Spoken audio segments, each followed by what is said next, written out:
Hey guys, in this video I'm going to show you how to clear cell value keeping the formats with button in Excel. So I have this clear button right here and I'm going to show you exactly how or what it functions. So basically I can highlight this one right here, click clear, and you can see it's gone. However, the formula would still be here. Now I'm going to show you how to do that, and it's quite simple. Now for us to get this done, I'm going to cut this one in order for me to remove that. Head over to the developer, insert, and then we're going to go ahead and basically add a formula here.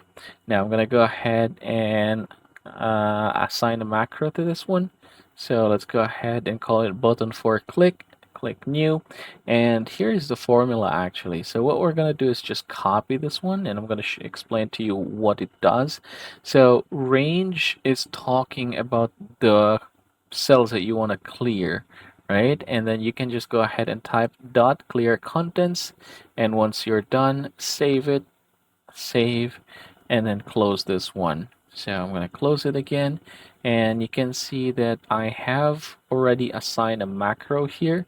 So button for click. Now I'm going to close this, head over here, and now you can go ahead and type here a time. So say for example 7:30. I'm going to add a 0 here, so this is hours, minutes, and seconds. And then let's say for example for the afternoon, I can go ahead and type here 5:30:00 and then PM, and yeah, voila, you can see that the functions or the formula has appeared. And yep, that is how you're going to clear cell value while keeping the formats with a button in Excel.